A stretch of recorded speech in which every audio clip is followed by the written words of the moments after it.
Sairam. Alright, guys, so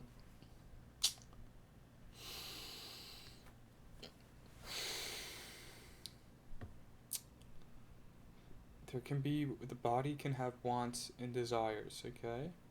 The problem is when there's attachment formed for the outcome of this want and desire, okay? Why is this a problem? Because that would mean you think you need to finesse the external world. That would mean you think that you can finesse the external world, okay? Guess what? The response to a want or desire is karmic perfection.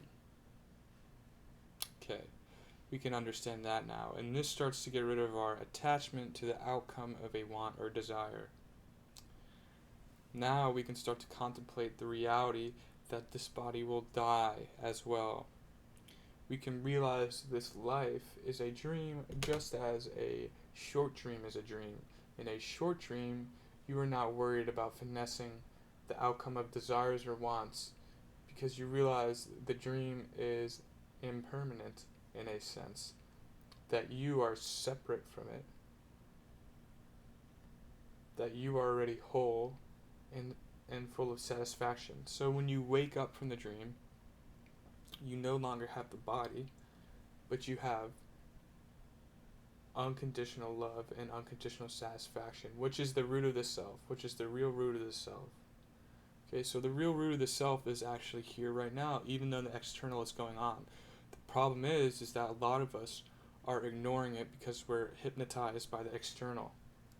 Okay, so when we start becoming attached and hypnotized for it to achieve it, the to achieve getting a desire, to achieve a certain outcome of a desire, what we're really doing is running away from the heart. Why is this? Because becoming engrossed in the idea of achieving an external desire is becoming engrossed in the fallacy that you are not satisfied and you are not unconditionally loved. Okay? It's thinking that, right? Because because that's the reality. You are unconditionally loved and unconditionally satisfied. You are the one that it all arises from.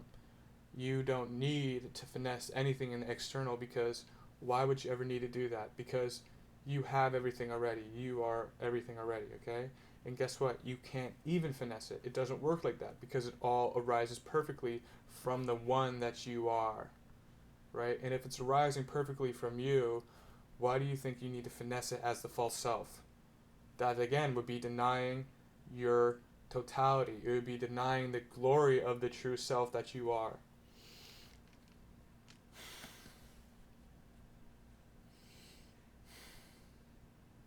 Fear is the only thing that we need to get rid of.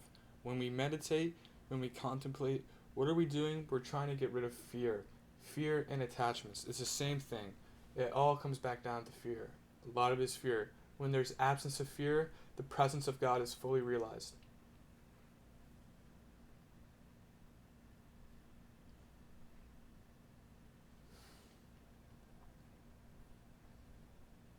There is never anything to fear.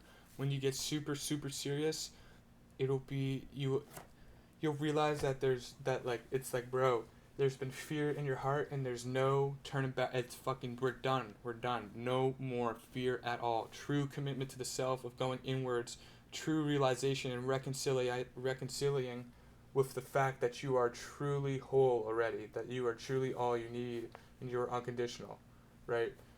Really stop being hypnotized by your external desires. Realize that the spiritual game is not a half-assery thing where you're devoted to your ego and you do mental gymnastics to make it work for you. No, it really should be you don't give a shit about the outcome of your desire. It really should be like that. Okay? It really should be like that, guys.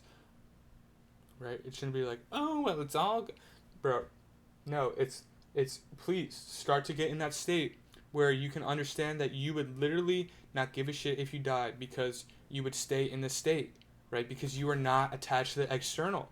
You're no longer attached to the external because and here's the thing, guys, it's being attached to the external is fallacy, not being attached is truth. So guess which one's easier? Not being attached, right? There's this whole silly um, idea that's like, oh, well, you always got to come back to your ego. No, you don't. You always got to come back to the non ego. Okay? Let's realize it. Let's stop devoting ourselves to the ego and start being devotion to the one. Okay?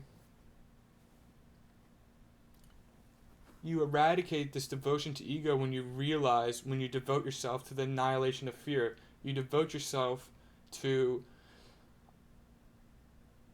realizing and not ignoring your unconditional satisfaction, your unconditional love for self, right? You just stop ignoring it. And fear is in the way of this. Right? So we get rid of the fear. We sit with the fear because really you got to realize that fear is blocking you from yourself. This is a huge problem, right? It's stupid. So we go deep into it. No more fear.